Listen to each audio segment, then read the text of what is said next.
오늘 정치권에는 어떤 이슈들이 있는지 유용화 한국외대 초빙 교수, 신성범 전 의원 두 분 모시고 분석해 보도록 하겠습니다. 안녕하십니까? 네, 안녕하세요. 네. 저희가 전두환 씨 사망과 관련해서 먼저 얘기를 나눠보도록 하겠습니다. 제11대 12대 대통령을 지낸 전두환 씨가 오늘 오전에 이제 향년 90세로 사망을 했습니다. 역사적 과오에 대한 사과나 반성이 없었기 때문에 역사에 어떻게 평가될 것인가 이 부분이 또 주목되고 있는데 먼저 어떻게 좀 평가를 하시겠습니까? 이미 역사적 평가는 내려져 있고요. 전두환 씨에 대해서. 그러나 이제 저도 오늘 오전에 이제 전두환 씨가 사망했다는 얘기를 이제 뉴스를 통해서 보니까 참 권력이라는 것은 유한한 것인데 그렇게 80년도에 그 군부 쿠데타를 통해서 헌정 질서를 뒤집고 권력을 찬탈하고 또 광주 시민들을 학살해서 무소불위의 권력 화면을 보면 그 당시 대단했습니다. 정말 그 군복 입고요. 그냥 뭐 아무도 그냥 두려워하지 않는 그 정치군인의 모습들이 그때 있었는데 네. 그러한 사람도 결국은 이 자연사한다라는 것이 다시 권력이라는 것이 어떤 권력이냐, 국민으로부터 부여받은 권력이냐, 이 찬탈한 권력이냐 이런 부분들이 이제 죽어서도 논란이 되는 사람 아닙니까? 실제로 죽어서도 논란이 되는 그런 인물이었다는 것은 우리 한국 현대 정치사에서 비극이고 우리 국민들 입장에 봐서 너무 안타까운 거죠. 그러나 하여튼 아직도 전두환과 관련된 여러 가지 논란들이 지금 확실히 규명되지 않고 정리되지 않았다는 것은 지금 이 시대의 삶을 사는 사람 입장에 봤을 때는 굉장히 안타깝다 그런 생각이 듭니다. 네. 신 전 의원께서는 어떻게 좀 평가를 하시겠습니까? 전두환 씨는 뭐 1979년 10월 26일 그 박정희 전 대통령의 사망과 떼어낼 수 없잖아요. 이게 벌써 한 42년 됐네요. 이게 어떻게 보면 뭐라 그럴까 현대사의 가장 격동적인 순간에 등장했던 정치군인이잖아요. 그러니까 네네. 12.12 군사 쿠데타 내지 군사 반란의 가장 핵심적인 주인공이었고 또한 5.18 광주운동의 유혈 진압자라는 이 역사적 멍에로부터 한 번도 자유로운 적이 없었던 참 사람이다. 1931년생 올 구순이신데 참 저는 이런 평가는 좀 내리고 싶어요. 그러니까 아직은 역사적 평가를 내리기에는 너무 시간이 근접해 있다. 조금 더 시간이 지나야 된다. 제 말은 무슨 말이냐. 역사적 사부적 평가는 내릴지언정 진정한 평가는 좀 더 거리를 두고 봐야 된다. 그 격동의 시기에 18년 동안 권력을 유지했던 박정희 대통령의 급작스러운 서거로 인한 정치 공백, 힘의 공백 시기를 과연 국민들이 어떻게 타고 넘어야 했을까에 대한 그런 부분을 생각한다면 지금은 좀 빠르다.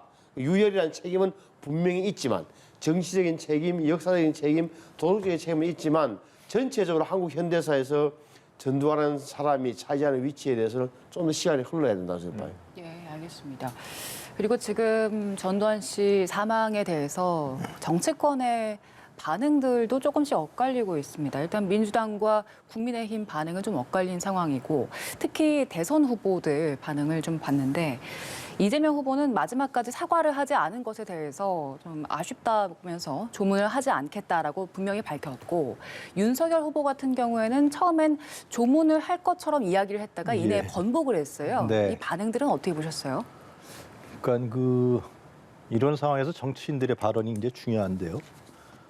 이재명 후보도 뭐 다른 얘기를 많이 했지만은 뭐 사과를 안 했다 그래서 안 간다 그런 문제는 아닌 것 같아요. 이 문제는 전두환 씨 같은 경우는 노태우 전 대통령은 뭐 사과를 했기 때문에 사과를 한 사람이다. 그렇게 해서 어느 정도의 용인이 될 수 있겠지만 전두환 씨 같은 경우는 사과를 하고 안 하는 간에 그거는 국민들 입장에 봤을 때는 용인될 수 없는 인물이다. 저는 그렇게 판단을 하고요. 조문 문제도 마찬가지죠. 만약에 정치인들이 합법적 공간인 정치인들이 전두환 씨를 조문한다는 것은 과거에 이런 군사 권위주의 정권을 뭐 김기현 원내대표는 뭐 인간적인 도리다. 또 윤석열 후보도 나중에는 안 간다 그랬습니다만은 윤석열 후보도 전직 대통령 아니냐. 그렇기 때문에 조문을 가겠다 그랬단 말이죠. 그러한 정치적 행위가 무엇을 의미하는지를 좀 알아야 될 것 같아요. 개인적으로 윤석열 후보는 전두환 씨를 좋아하는지 모르겠습니다. 하여튼 좋아하는 것 같아요. 그럼에도 불구하고 자기가 지금 야당의 후보인데 대통령이 되겠다는 사람인데 자기가 조문을 간다는 정치적 행위는 뭡니까? 그것은 군사 권위주의 정권에 대해서 합리화를 시켜준다는 거예요. 결과적으로는. 아니라 그러지만 합리성을 부여하는 거거든요. 그래서 왜 위험하냐 하면은 과거에 검찰이 이제 전두환 노태우에 대한 기소 부분에서 성공한 쿠데타는 기소할 수 없다. 기소 못한다. 그래서 이제 그건 묻어놨단 말이죠. 그래서 YS가 뒤집어서 이제 사법 처리를 한 건데 마찬가지로 지금 간다라는 것은 사실상에 있어서 군사 권위 정권을 지금 정당화는 아니지만 어느 정도 합리화 시켜주면서 향후에도 이런 부분에 대한 여지를 남겨두는 문제거든요. 그렇기 때문에 저는 윤석열 후보가 전두환 씨를 좋아하는지 안 좋아하는지 제가 뭐 그 속마음을 알 수 없습니다만 하여튼간에 그러한 자기의 정치적 행위에 대해서 이제는 굉장히 엄중하게 판단해야 된다. 하여튼 뭐 2시간 뒤에 누구랑 얘기했는지는 모르지만 안 간다 그랬으니까 말을 번복했다 이런 비난도 받을 수 있지만 또 저는 일면 다행이라고 보여져요. 갔다 그러면 또 이 정치적 사회적 논란을 일으키고 국민들에게 혼란을 줄 수 있었다라는 생각이 듭니다. 윤석열 후보가 전두환 씨 옹호 발언을 했다가 굉장히 고생을 했었잖아요. 뭐 그런 여러 가지 상황들을 좀 고려한 것 같기도 해요.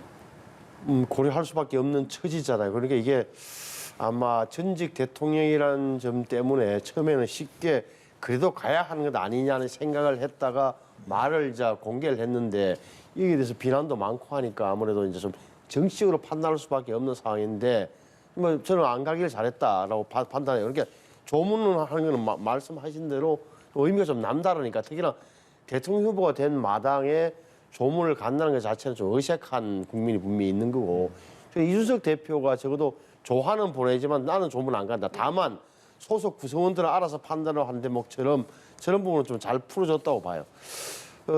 이 부분이 자꾸 이제 제가 역사 이야기를 왜 많이 하냐면 이런 거잖아요. 그러니까 짧다면 짧은데 79년이 42년 됐고 87년에 어떻게 보면 이제 우리 민주화 완성됨으로써 백담사 갔던 그게 벌써 34년 전에 87년 일이라면 그러니까 30년, 40년 적어도 한 40년 전에 인물 명했던 아주 밝게 타올랐던 한 사람의 죽음을 놓고 여기서 평가를 내리는 것은 저는 역사의 평가는 좀 더 기간이 길어야 된다. 40년은 짧다. 아직은 좀 더 몇십 년 더 지난 다음에 한국 현대사에서 전두환 이름 석자가 가진 의미는 다시 그때 한 번 더 봐야 된다는 생각을 지울 수 없는 거예요. 그러니까 학살자라는 것, 뭐 학살했기 때문에 유혈을 진압을 했기 때문에 그 도덕적 과오 거기서 잘못된 그다음에 그런 정권의 정통성 부재를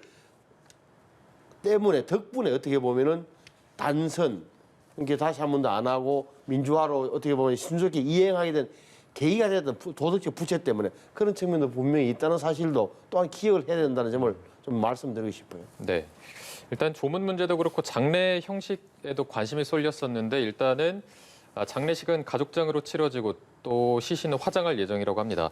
일단 내란죄가 있기 때문에 국립묘지에 안장하는 것은 법적으로 불가능한 거죠. 그런데 국가장 문제는 논란이 되는 것 같은데 쏙 들어간 것 같아요. 네. 워낙 국민들 여론이 안 좋으니까요. 국민 여론이 안 좋으니까 윤석열 후보도 가고 싶었는지 하여튼 간다 그랬다가 이제 싹 안 간다 그랬잖아요. 국민 여론을 볼 수밖에 없죠. 선거가 얼마 안 남았으니까. 근데 아무리 전직 대통령이라 그래도 전두환이라는 인물의 대통령은 다릅니다. 그나마 노태우 전 대통령 그래도 나중에 이제 87년도에 선거를 했어요. 선거를 해서 대통령직에 올라가고 전두환 씨 같은 경우는 체육관에서 자기가 선거해갖고 혼자 나가서 그냥 97%인가요? 98% 받은 사람이에요. 말만 대통령이지 어떻게 헌정 질서 속에서 우리 헌법상에 나와 있는 대통령이라고 얘기할 수가 있습니까? 그래서 저는 전직 대통령이기 때문에 예우를 해야 된다. 전직 대통령이기 때문에 주문을 가야 된다. 전직 대통령이기 때문에 이해를 해야 된다. 이런 문제는 도저히 용납될 수 없는 문제라고 생각이 들고요. 그리고 뭐 경제는 잘했다고 얘기하지만 뭐 잘 알려진 사실입니다만 당시에 그러니까 전두환 경제라는 건 박정희 전 대통령의 경제를 이어받은 거거든요. 박정희 전 대통령 때 경제 성장이 압축 성장이었는데 그 이후에 그것은 더욱더 고착화되고 박정희 시대에 나타났던 여러 가지 문제들을 전두환 정권에는 더 이 문제를 왜곡지고 굴절시켰던 거죠. 재벌가 유착, 또 부정부패, 그리고 사회적 모순들, 노동에 대한 배제, 사회적 양극화, 그리고 국민 경제에 대한 파괴, 이런 부분 속에서 사실상 오직 경제 하나, 성장 하나 재벌에게 몰아줬으니까 지표는 올라가죠, 당연히. 성장은 올라가죠. 국제 환경이 좋고. 그런 부분에 대해서 다시 한번 전 전두환이라는 인물이 죽었기 때문에 그런 부분에 대한 평가도 좀 제대로 이루어져야 된다 생각이 들고, 그리고 하여튼 국가장이라는 문제도 이제 말씀하셨습니다만은 이건 전두환 씨를 국가장으로 한다는 것은 이건 대한민국 국가가 무엇입니까, 이게. 헌정 질서를 파괴하고 총과 칼로 국가 권력을 잡은 사람을 국가장으로 해준다? 뭐 지금 얘기는 안 하겠지만 그건 네. 대한민국 국민에 대한 모독이고, 지금 넘버 세계 탑 10에 들어가 있는 대한민국 국가를 이건 부정하는 거거든요. 네. 이런 얘기는 나오지 말아야 될 거라고 생각합니다. 네. 그리고 오늘 소식을 듣고 마음이 복잡하신 분들이 또 광주에 계신 5.18 유족들이 아닐까 싶습니다. 지금 5.18 단체 관계자들이나 광주 시민들에게서 전해지는 목소리가 있습니까? 아무래도 전부 다 뭐랄까 역사적으로 이렇게 살아 있을 때 사과나 진상이나 이런 거 한마디 말없이 떠난 데 대한, 사과 없이 떠난 데 대한 그런 부분이 아무래도 많이 기사 보도가 많이 되더라고요. 네. 특히나 이제 법적 역사적 책임을 당사자에게 못 물었다, 여기에 대한 아마 그런 항변이라고 저는 그래서 허망하다는 반응들이 많다고 지금 언론 보도를 봤습니다. 근데 이 부분은 저 물론 이제 계속 이제 발포 명령 때문에 많은 이야기가 나왔잖아요. 근데 저는 객관적으로 좀 따져봐야 될, 뭐 냉철하게 봐야 될 대목이 있다고 보는 거예요. 이게 왜 그러냐면 5.18에서 5월 18일 날 비상계엄의 전국 선포, 전국 확대에서부터 5월 27일 새벽에 전남 도청까지 9일 동안 벌어졌던 이 광주라는 좁은 어떻게 보면 도시에서의 그 상황에 대해서는 우리가 이제 많은 부분이 밝혀졌죠. 하지만 이 발포 명령자가 누구냐, 결국은 유혈 사태를 불러온 발표의 최종 책임이 누구냐, 이 부분에 대해서는 자 5.18 특별법에서도 수사를 했지만 못 밝혀냈어요.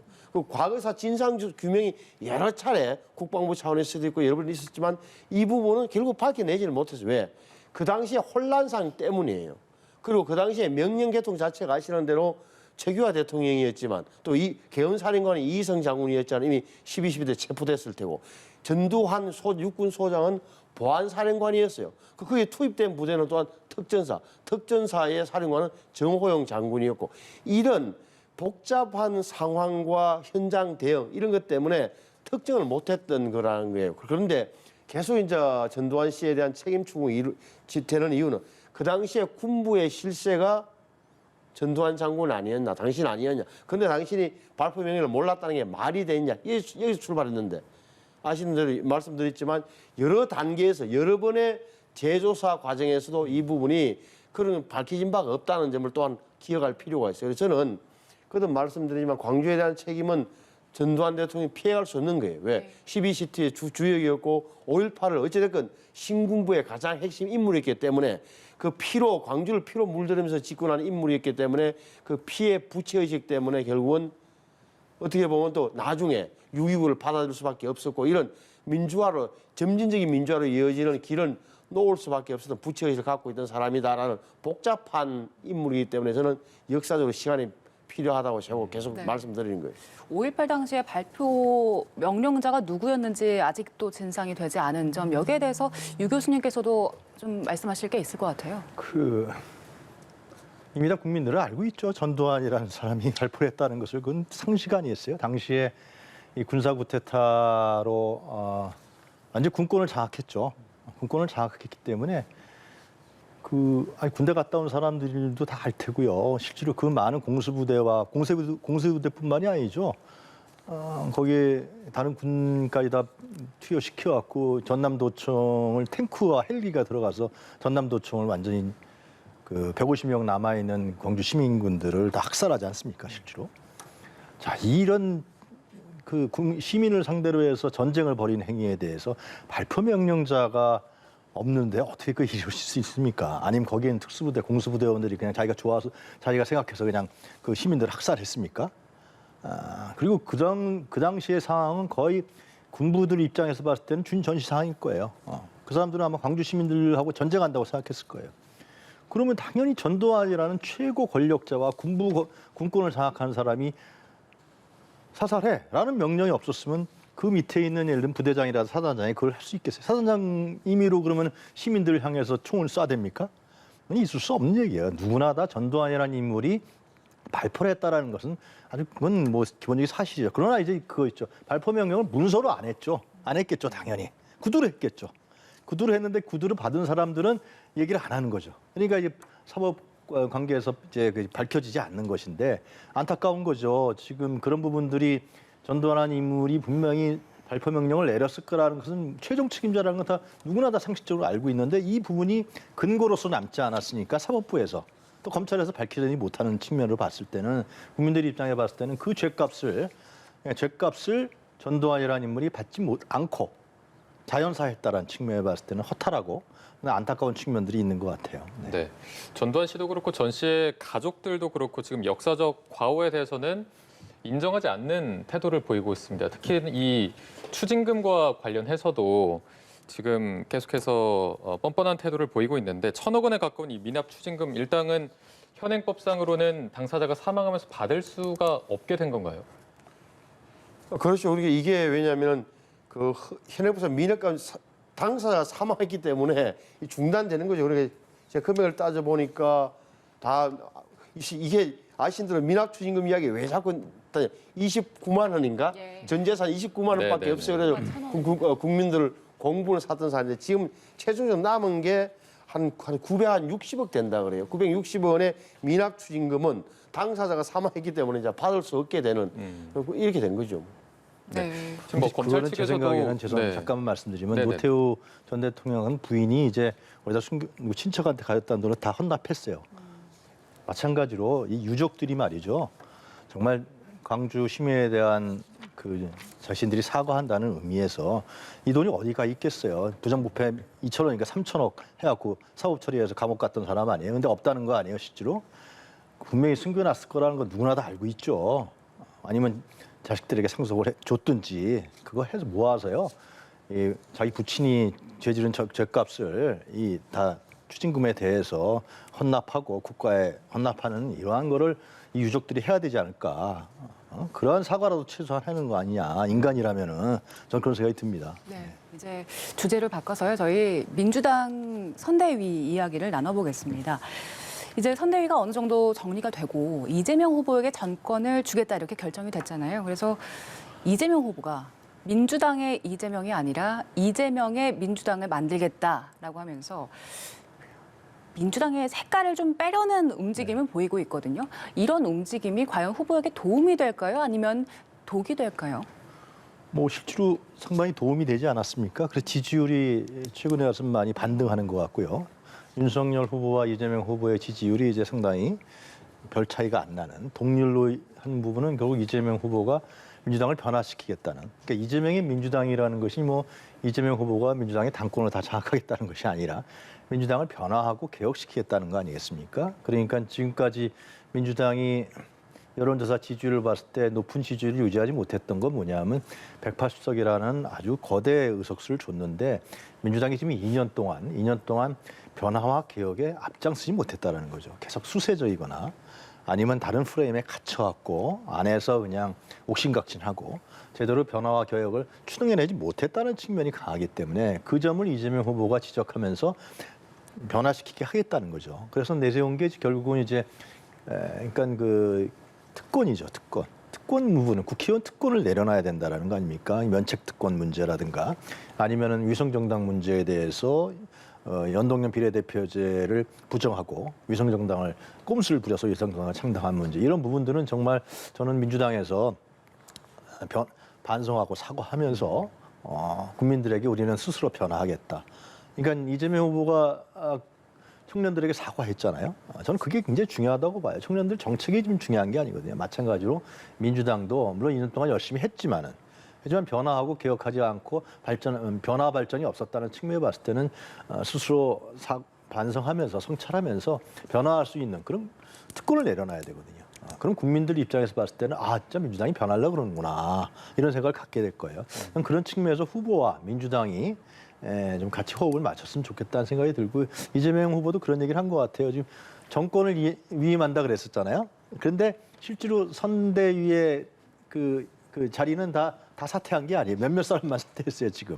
그건 정권을 준다는데 다 사퇴하지 않았다는 것은 사실상 재량권이 별로 없는 거죠. 그런 측면에서 정권을 다 위임한다 그랬으면은 그 부분에 대한 상응하는 개인들의 행동도 민주당 국회의원들이 해야 되지 않느냐 그런 생각도 듭니다. 네, 그리고 지금 조홍천 민주당 의원 같은 경우에는 열린민주당과의 합당이 이제 민주당이 조금 더 중도로 가야 되는데 더 좌쪽으로 가는 행보다 이렇게 비판하기도 했고 조국의 강을 확실히 건너는 게 가장 중요하다 이렇게 입장을 밝혀서 먼저 신전혜 의원께서는 이 부분 어떻게 좀 보고 계실까요? 조홍천 의원의 말이 제가 듣기로는 사리에 맞는 말이죠. 그러니까 대선의 관건, 대통령 선거의 관건이 바로 중도층의 마음을 얻는 건데 지금 열린민주당하고 더불어민주당이 연내 합당을 목표로 하고 이미 시작은 됐지만 결국은 더불어민주당과 열린민주당 같으면서도 뿌리는 같지만 가장 큰 차이가 뭡니까? 가운데는 딱 조국이 있는 게 조국. 그게 어떻게 보면 열린민주당은 조국 수호를 외쳤던 강성 친문들이 만든 위성 정당이잖아요. 그리고 그들이 내세우는 게 언론 개혁과 검찰 개혁이란 말이에요. 이 지점에 대해서 중도에서는 그 조국 사태를 겪고 나서도 이렇게 주장하는 열린민주당에 대해서는 굉장히 좀 거리감을 느끼고 있는 게 사실인데 정치적 필요에 의해서 선거의 필요에 의해서 합당을 한다 치지만 이게 이렇게 서둘 일이냐라고 묻는 게 조홍천 의원의 질문인 거죠. 그러니까 제가 봐도 예를 들어서 지금 열린민주당의 의원이 3명이잖아요. 김의겸, 최강욱, 강민정 의원이 그런데 딱 두 분이 눈에 띄잖아요. 김의겸, 최강욱 의원 뭐죠? 검찰개혁, 언론개혁의 선도 주창론자들이잖아요. 그러니까 두 분이 민주당에게 열린민주당으로서는 윤석열 국민의힘 후보를 공격하는데 큰 화력에 도움은 되겠지만 전체적으로 봐서 중도들이 오히려 더 고개를 갸우뚱거리지 않을까라는 우려가 당내에서 나오는 것은 좀 지극히 당연한 거죠. 네. 그리고 이제 국민의힘 선대위 관련해서 이야기 나눠볼 텐데 지난 주말만 해도 선대위 구축이 어느 정도 좀 마무리가 되는 것 같았거든요. 그런데 오늘 또 조금씩 파열함이 보이더니 김종인 전 비대위원장 일상으로 돌아가겠다 이런 얘기를 했습니다. 결국에는 이거 사실상 나 윤석열 선대위에 합류하지 않겠다 이렇게 해석을 해도 될까요? 느낌상 좀 그렇죠, 그죠? 일상으로 돌아가겠다고 해서 물론 기자들이 물었죠. 그럼 윤석열 후보가 찾아와도 안 만날 겁니까?